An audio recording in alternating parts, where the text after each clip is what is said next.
Good morning, everyone. Great to have you guys here with us. And this is Andrew Dialwis from Ultimate Access, and we've got Swati Gupta, our guest lecturer for today. But before we start off, I'd just like to find out a little more details. We've got 53 participants and counting, and I'm sure we're going to get more participants. We've got over 100 people who've registered for this session, which is great. So we are going to do a little bit of Q&A just now to understand where you guys are coming from, right? So let me share my screen with you for a moment and get some details from you, okay? So I'm going to share my screen with you just now. Now what you've got to do is, this is one time I'm asking people to use their mobile phone, okay, at a presentation. Can you please go into menti.com and use the code 865867. Right, I will see what's happening in the chat room. So please go to, yeah, I'm getting hot. I like that. Oh, pretty. Oh, you guys are really really cool. Right, so we're gonna have some interactions. Yeah, whenever you want, send me some hearts, right, flowers, whatever. Yeah, that's great. So we've got 14 people who have logged in. I know there's 50 odd people who need to log in here, so I'm waiting for them to log in to start my Q&A session with you. I know that we got people from different parts of the world joining us, which is great. This is one time I love technology. I love it most of the time. But sometimes you wonder what you did without WhatsApp, isn't it? Or Facebook. So there are some people who cannot still hear me. I'm trying to tell them to log off and log in again. I'm also telling them to use the mobile device.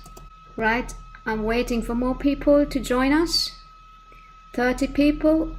Yeah, I know I've got 50 odd people who've joined the webinar. Right, I think we've got 30, so let's start. Yeah, let's start. So what I want to find out is where are you guys located currently? So you can vote. Where are you guys located currently? Okay. So we know where we're coming from, isn't it? Fantastic. Obviously you can't be in two places. So yeah. I know there were some people from Bahrain. I know some people there from Saudi. Good. Quite a number.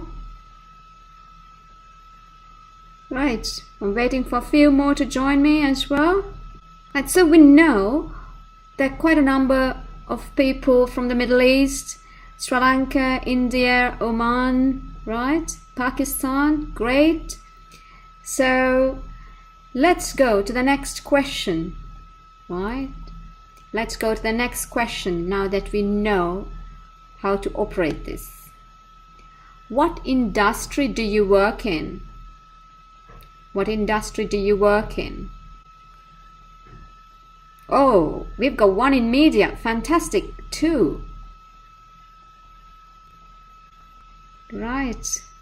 Banking 3, consulting, audit firms 4. But media, we've got 3 people in media. That's pretty good, isn't it? We can ask them some questions regarding our case study. Okay. Now, let us go to the next stage, which is I'm handing it over to Swati to do her presentation. And Swati is, I'm lucky to say, I'm very glad to tell you guys, Swati is the highest scorer in the Middle East for SCC, and I'm very, very fortunate to have Swati as one of our lecturers at Ultimate Access. So it's fantastic. Swati, over to you, and I'm going to stop sharing my screen and make you the presenter. Thank you, Anju, for the lovely introduction.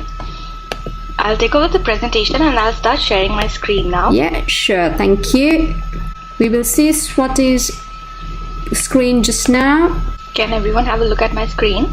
Yeah, so we are in presentation mode. I'm just going to, you should be able to see it now. Yeah, you can send the questions to Swati. You can put it in the chat box, but Swati may not be answering it straight away. So we will be sending, looking at the chat box a little bit later, and then I will be sending you the answers to your questions, right? Okay, Swati, go ahead. Sure. So today we'll be talking about what are the keys to success in the strategic case study. I'd like to give a little intro about myself first. So I am a graduate of BCom Honors with Finance and Marketing in the University of Delhi. I've also done my CIMA graduate as of last year, and I was the subject topper in the paper P3, which is risk management. I've got quite a lot of experience in the accounting sector, which is of 3 years, and I've been with Ultimate Access and lecturing for 1 year. Something about the strategic case study. We have 4 attempts every year, which is in the Feb, May, August and November. So every 3 months you'll have an attempt of the strategic case study. Every time you will get a new case study, you'll have a new pre-scene for each case study, where you will go into research. You'll try to analyze what are the points they're trying to bring out in the case study. And then you will go to the exam, where you will be given a few unseen passages based on which you will be answering your questions. So there are 3 questions which are asked with multiple sub-questions that are intended to demonstrate your technical, business, people and leadership skills. Then there will be no calculations at all. So you won't be asked to calculate, but just basic calculations might still be there. There won't be any major calculations like in the operational or the management level. And you will be provided the case study and other relevant data throughout the exam. So when you attend the case study exam, there will be a tab where you can always refer to your pre-scene and also your other relevant data which is given in the question. Now you will have to obtain the minimum threshold marks of approximately 1/3 for each competency. So you have 4 competencies: the technical, business, leadership and people skills. Each competency you will have to score at least 1/3 of the marks out of the total, and you'll have to score at least a pass mark of 80 out of 150 to get through the whole exam. Now coming to the 4 competency skills, we have the technical, business, people and leadership skills. Things covered under the technical skills would be your management reporting and analysis, the corporate finance and treasury management, the risk management and internal control, the taxation, accounting information systems. So this will majorly be seen under the F3 and the P3 syllabus. It's more or less the technical models that you study, or the risk management models, internal controls, the tax factor and everything. The more of the accounting sector that you see in your the subjects, that is what is covered under your technical skills. Now within your business skills, they're going to see the strategy, the market environment, process management, business relations and the macroeconomic analysis. So these are the kind of skills that you will more go through in E3, and this is more long term as well as industry related. So when you go into the research of the industry, this is what gets facilitated by that. So when you see your case study, do a lot of research on the case study, the industry, the different kind of examples that you can get. All those things will help you build your business skills. The accounting part of it you will be able to do using your syllabus. The business skills are more relevant when you can go through into research and things like that. People skills include your influence, negotiation, and the collaboration and partnering. This is where your handling the people of your business comes into perspective. So in case there's an issue where there was an accident with a particular person and there is a revolt going on, this is how you handle people, how you influence them, or how you negotiate the situation to your benefit. So this skill makes sure that you know how to handle people in your workplace or in any situation that comes up. The leadership skills talks about the team building, coaching and mentoring, driving performance, motivating and inspiring, and change management. So in case in your case study there is a situation where your staff is either disoriented or they're not working together, they're not working for the company, or they have an issue with the company, any issue where the leadership skills are tested, where you need to do your coaching, mentoring, those come under your leadership skills. These are the 4 competencies that CIMA wants to make sure that each person that goes through the strategic case study has, so that later on in life when they progress in their career, the ultimate result is always the best. So whenever you read your question, it is very important to see what is the base of the question, whether they're asking you to talk about the strategy or they're trying to talk about an issue at work. Based on that, your question will be allocated in one of these 4 skills, and using the models or the solutions for these skills, you will be answering your questions. Now in your exam, what is your role and its focus? So who are you in your case study? At the strategic level, your role will be of the senior finance manager, and in real organizations, this would be a senior management accountant, a group accountant, or a financial director. What is the main focus of your role? Now the overall focus is the long term, and this is quite important to note that this is a long term focus. You do not have to talk about the short term solutions or anything related to the short term, because those were all done in your level 1 and 2.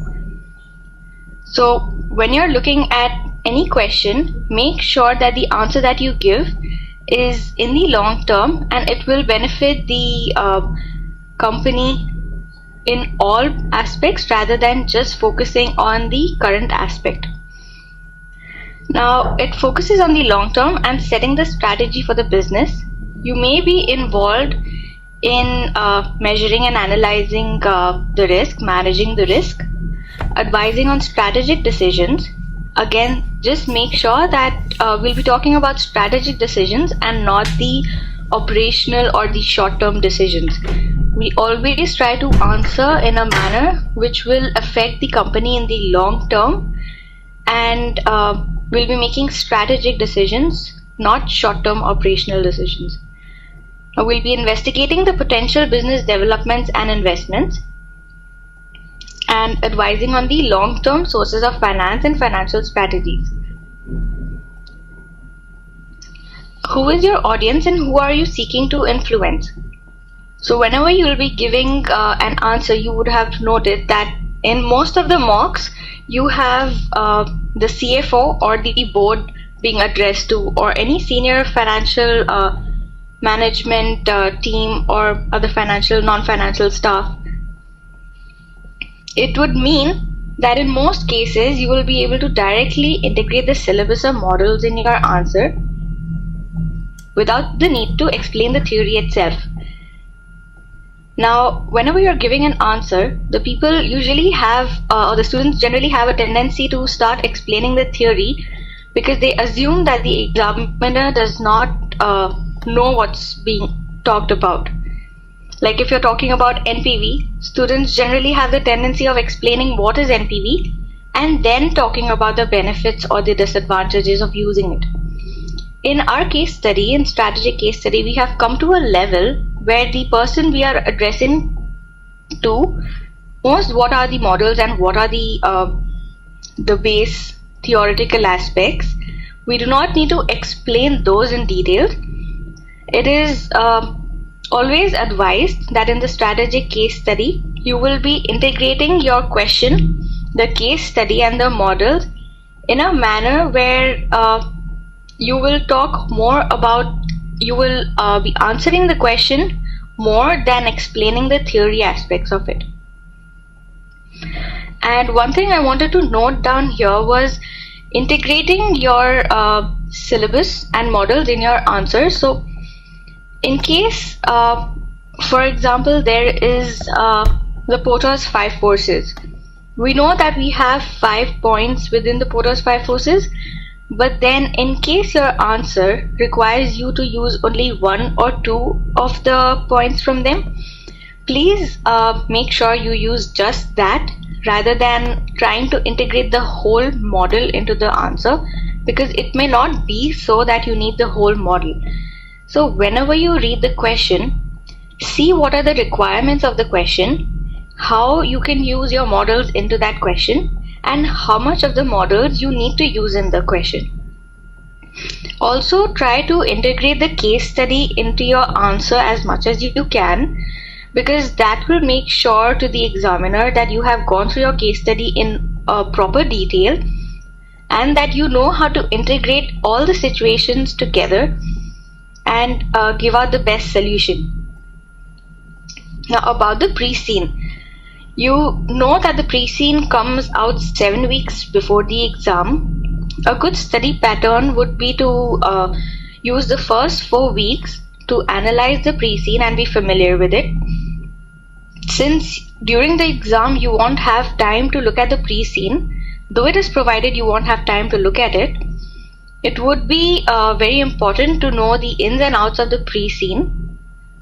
You can also prepare a small summary of the pre-scene so that you can refer it almost every day or just before the exam whenever convenient. So you know everything about the pre-scene absolutely well before you go into the exam. Now, during the last 3 weeks, it would be important to focus on the mocks. The more mocks you attempt, the more are the chances that you will cover most of the possible issues. Now there are quite a lot of past papers from the CIMA itself. Every attempt had 5 variants. You can try to go through the kind of issues that happened in those pre-exams, the past exams, and you can try to see if any of these issues will be common for the current exam as well. Try to create mocks on your own, like read through your case study and see what exactly the examiner is hinting at. Try to make mocks of your own and try to answer the situation in the best possible manner. Review your own answer and see whether what kind of marks would you be giving yourself. This kind of an activity is quite important because it gives you a review of your own answer and then you try to improve it to the best in the coming few days. Now what can we do with the pre-scene? First, we need to analyze the pre-scene in detail and we need to prepare a summary. So like I said, read your pre-scene in detail, line by line, word by word, and prepare a summary of all the important points that you've noted. Either you can mark your pre-scene within the PDF itself, or you can prepare a summary on a separate sheet. Now thoroughly research the related industry to get an idea of the issues faced by the industry. Moreover, it will be useful in the exam to use the real life industry examples. Now, for example, there was a case study on this renewable energy resources company called AEN. Real life examples of that were, there were quite a lot of real life examples which were quite similar to AEN, and at the time of the exam, if we did do research on that, it would be quite helpful to understand what are the kind of problems faced by the renewable energy resources companies, what are the kind of solutions that they have utilized, or what are the new opportunities of new products that we can go into. There are so many things that you come to know when you do an industry research on the industry that your case study is on. And moreover, in the exam, when you're giving an answer, when you try to relate your answer or your solution to a real life example, the examiner will be much more satisfied with your answer, because they know that this has worked in the real life as well. Also, they would know that you have done your research. You need to interpret the triggers correctly, identify a list of key issues that you think that the examiner has left in the case study, and build scenarios around them. You try to have your 5 marks based on your analysis of the given prescene and past papers. So we need to interpret what are the kind of points that the hints that the examiner has left within the case study. Pick out all those points, make down your list of top 5 or 10 issues, and build mocks based on your analysis. All those issues or the top points that you can collect, try to see if a question was on that, how would you answer it? Try to create your mocks and try to give an answer to those mocks. Try to integrate the theory aspect within all your answers and avoid using more than 1 or 2 models per solution. Now this is very important because I have personally seen quite a lot of times students use models and they start explaining the models, or they use 2 or 3 models in an exam, and I am personally guilty of that. It does not help in passing the exam. If we use 2 or 3 models, we lose the focus of giving the answer and we end up explaining the model itself. It's always best to use 1 or 2 models per solution and try to integrate that such that the answer is more of the solution rather than the models itself. So we integrate the models within our answer. Did you guys know that we have integration marks as well? So for each of the skills, we have 3 integration marks. So each question, we have 3 marks for integration. We have a total of 9 marks for integration out of your 150. So it is very important to make sure that your integration skills are topmost as well. Now the tips to writing the best answer. So we need to read the question line by line and identify all the requirements. This is another issue that quite a lot of students face. When they read a question, they're not able to identify the requirements. So read the question line by line. See if the examiner is trying to ask us something, even if it is not in the question format. Make sure to read it and try to figure out what are the requirements that the examiner has asked of us. Now always integrate the theory well into the answer rather than talking about the theory alone. So this is again quite important, and I have explained that as well, that we need to integrate the theory well into the answer rather than explaining the theory itself, because at the strategic level, we're not all about the theory.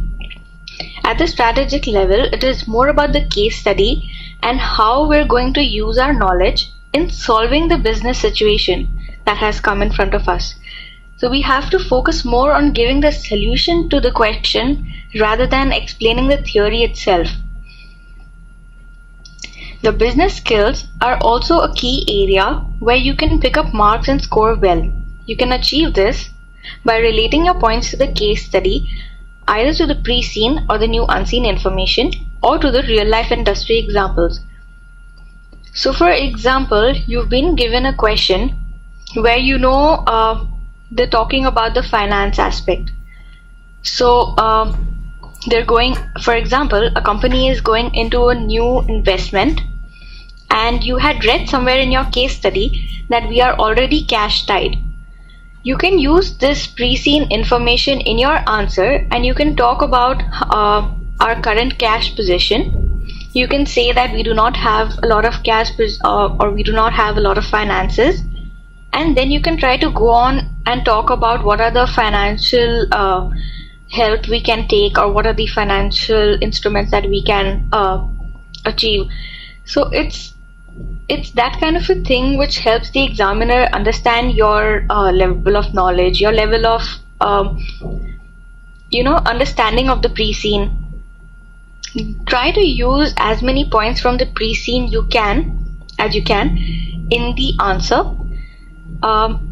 Then again, you can also use real life industry examples. So do your research, and you can also use real life industry examples in your answer. Always use headings for each requirement and subheadings for each paragraph. Keep in mind that the examiner is looking for quality rather than quantity. If you've noted, most of the variant solutions or the exam solutions that CIMA has published, they all come under headlines, and they have paragraphs. They talk in paragraphs. They don't use bullet points anywhere. So whenever we're giving an answer, make sure that each paragraph that you write, or each topic that you're talking about, have a separate heading for that, and then write in paragraphs rather than writing in bullet points or writing in single sentences or single words. Try to write in paragraphs as much as you can, and try giving headings or subheadings for each of those.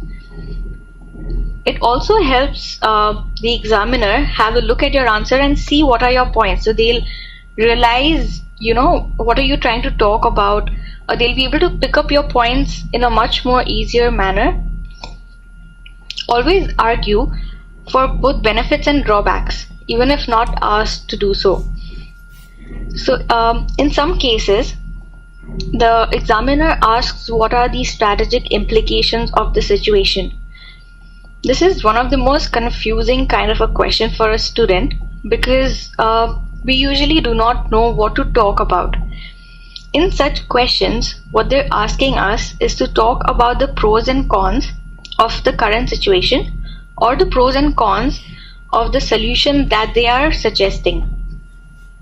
So if they're talking about, even if they want us to talk about the benefits of a point, or they want us to talk about the drawbacks of a point, try and explain both the benefits as well as the drawbacks, because they want to see whether you understand the situation well, and whether you can be like a coin. It's like a coin. You have both sides. You see which side is the better one, and then you go for that. Always conclude your answer with recommendations and justify your recommendation. At the end of your question, make sure if you've talked about 2 or 3 suggestions, always have a recommendation and justify your recommendation. As long as your justification is right, the examiner will go with your recommendation and give you marks for that. Make sure you spend enough time on your answer plan and end by reviewing your answers. It is very important to have an answer plan, because sometimes the students go right into the answer. They do not plan their answer well, and then they end up mixing up everything. It is important to know what are the points you're going to talk about, how you're going to prepare the headings, and in what order are you going to write it. take 5 to 10 minutes. Even if 10 minutes are a little too long, take 5 minutes, plan your answer, and then go ahead in your answering. You do not have to write as much as you can. You just have to write the right things. I've put up an example of a mock question. This has been in one of the previous papers. I've put up an example so that I can show you how they ask the questions and how they expect us to answer it. So in the question, they've talked about we've been invited to the finance director's office. The finance director says, "You'll be pleased to hear that we have decided to proceed with the Dragonfire project."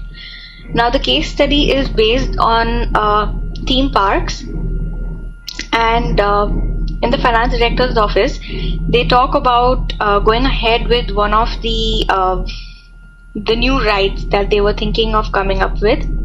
They have 3 different locations. They have their theme parks in 3 different locations: the Europe, Middle East, and Japan. And the directors of the 3 locations, operational directors of the 3 locations, are trying to convince the finance director to let them go with the ride in their location.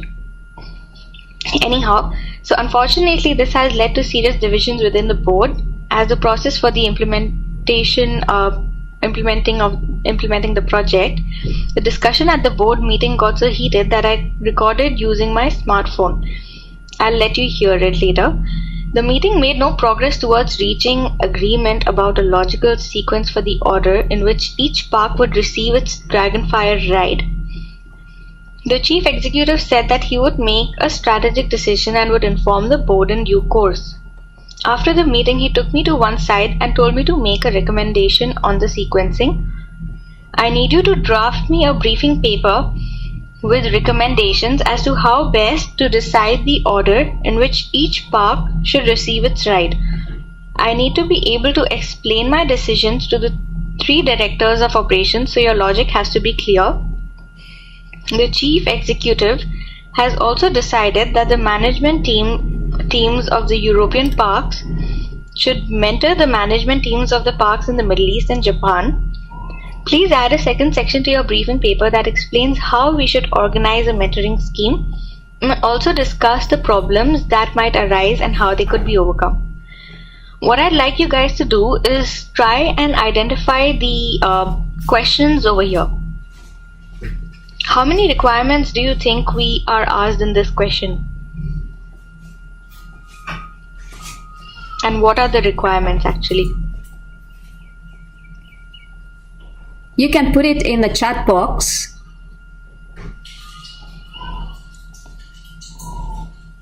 Let's see what answers we get, Swati. How many requirements that there are? I'd like to see how well you guys can recognize the requirements.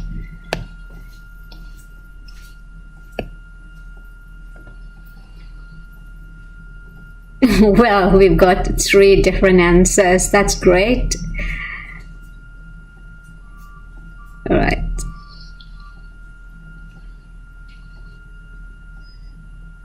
So I guess you guys can see immediately that, it's not a very straightforward kind of an answer, right?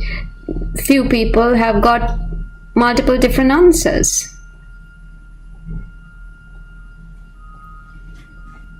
Right, continue, Swati. Right. Thank you. So in this, we have 2 requirements. One is to decide the order in which each park should receive its ride. And the second one is how we should mentor the management teams of the Middle East and Japan.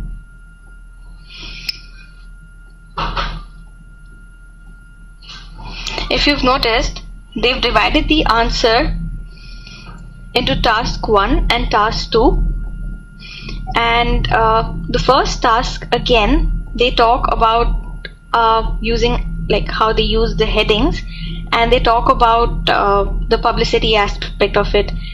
Then they use the second heading and they talk about the cost aspect of it. So this is how we answer our questions again. So instead of using task 1, what you could have said is the sequencing of the distribution of the ride. You can use any kind of heading that shows what part of the question are you answering. Then give a little introduction about what they have talked about in the question and what do you think are your views. Then try to go into the answer. Now they're talking about the publicity part of it, and they're talking about how Dragonfire can be put into, or how Dragonfire will affect the publicity of all the 3 parks. I'll read through the question and you'll be able to see how they've used the points from the case study into the answer, and based on that they have tried to reason which park should be given the ride first. Now, arguably, the first park to receive the Dragonfire will derive the greatest benefit from the initial publicity. The construction of the second and third Dragonfire rides will not be nearly as newsworthy as the first. So they have talked about how the Dragonfire ride will affect the publicity of the 3 parks, and the first park to get the Dragonfire ride will gain the most publicity as compared to the second and third ride. Now, in making the best use of the publicity, we may decide to avoid the Japanese park because the opening of that park will be a major news event in itself. Now, they've used this information from the case study. The Japanese park was being built and it's still under construction.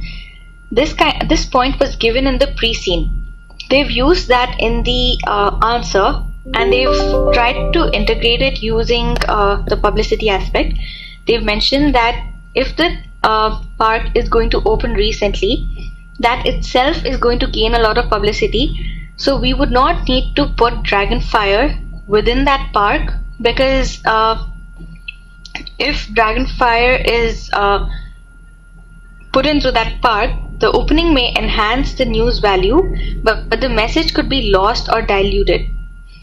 Now, talking about the Middle East Park, the Middle East Park is enjoying growth, and the addition of Dragonfire may stimulate that growth further. Again, they've used this information from the Prescene. In the Prescene, it was mentioned that the Middle East Park, though it is not earning quite well, but the population that comes to the Middle East Park has been growing. Anyhow, then there is often significant press interest in any innovations in that part of the world, which has a reputation for being at the forefront in terms of technology and innovation. Now you can see that this again has been taken from real life examples. In the Middle East, if there is any new innovation or any new technological advancement, it is quite well hyped and there is significant press interest in all of those. This information has been used from real life examples, and again it has been very well integrated with the publicity aspect of the ride. The publicity attached to such a launch in the Middle East could make the Dragonfire ride aspirational in the minds of potential visitors or to the other parks. This would help create a desire to ride on the attraction that might be maintained while waiting for the construction to be completed in the other parks. So they've used the Prescene as well as real life examples, and they've integrated their publicity aspect within the question's answer itself. The European park would undoubtedly attract significant benefit too. The downside is that the Dream Park is clearly aiming to create a global brand. The company should not be seen to favor the parks in the host region, thereby risking a perception that Dream Park is a European brand. Now, this case study was on Dream Park, which was a European. It had started off in the Europe and had spread off to different regions, such as the Middle East and the Asia. Now, they've again used a lot of information from the Prescene, and they've tried to integrate that well into the answer. This is how we should ideally answer our question. It should be very subtle. The real life examples again need not be extensively used. They need to be very subtly integrated into our answer just to enhance the worth of our suggestions. They've again talked about the cost aspect. Here also they've used the examples from the Prescene, the real life industry, and they've done a little research on how their finance could be used or things like that. Talking about the time management, time management is required before the exams as well as during the exams. Now before the exams, we need to practice full mock exams in real time to know the actual amount of time available in the exams. So generally what people think is 1 hour is a lot. I'll be able to write so much in that 1 hour and my typing skills are really well. I can write, huge pages and stuff. But when you actually go to the exam and you start reading the question, you end up reading the question itself in 10 to 15 minutes. It takes a lot of time to plan out our answer, think of the points, and then go into the answer. So in real life, we're not able to put in that much efforts, or we're not able to write the kind of answer that we thought we could. Which is why we should practice a lot of mock exams and see how you can improve your speed as well as the quality of your exam. Practice reading and typing answers to improve the speed during the exam. It is very crucial to read and type fast because reading the questions are quite lengthy, and reading the questions itself, if it takes quite a lot of time, you might get tensed and might not be able to think well on how to plan the answer. So it is important to read and type the answers in your mocks so that you can read and type the answer in your actual exam faster than what you would not normally do. Now during the exams, allocate a set number of minutes for each requirement and try to follow that strictly while answering.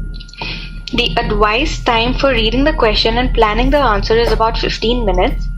So the first 15 minutes of your 1 hour you can use in reading the question line by line, understanding all the requirements, and if you want you can write down on your the sheet that you get. You can write down the number of points that you're going to write for each requirement. Answer planning, everything. Use 15 minutes to do all that. The remaining time can be allocated to the question answering depending on the marks allocated to the question.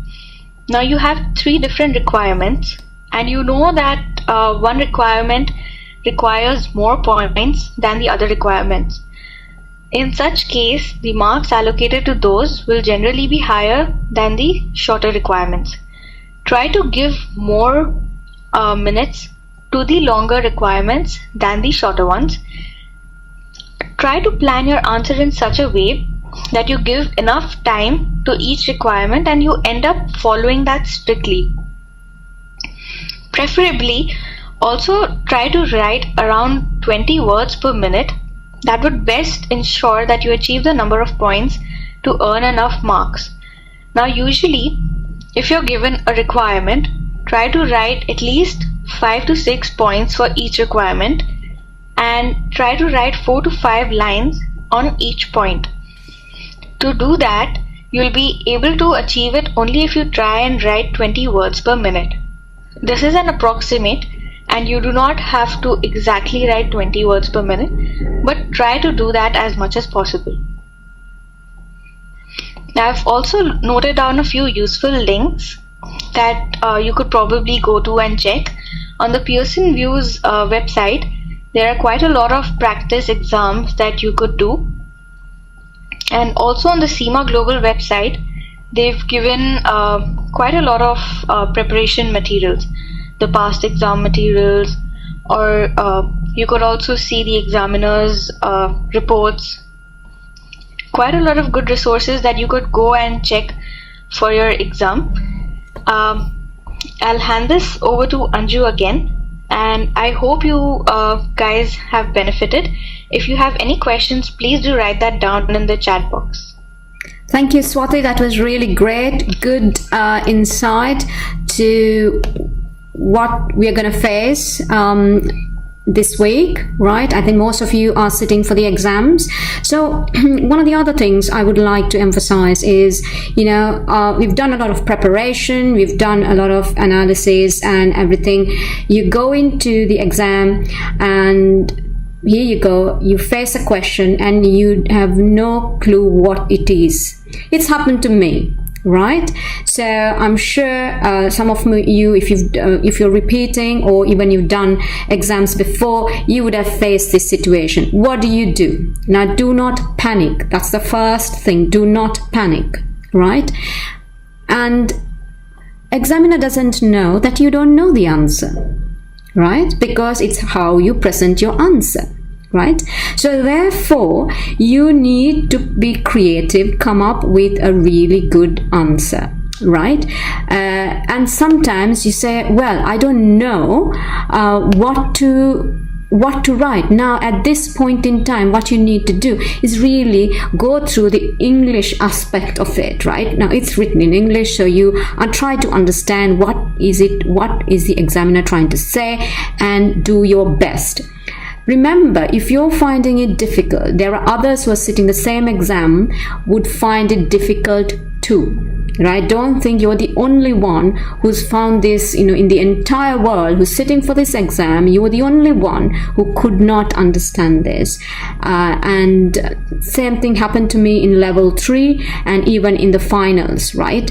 At level 3, I nearly walked out of the exam thinking, well, it's pointless, I'm not going to pass.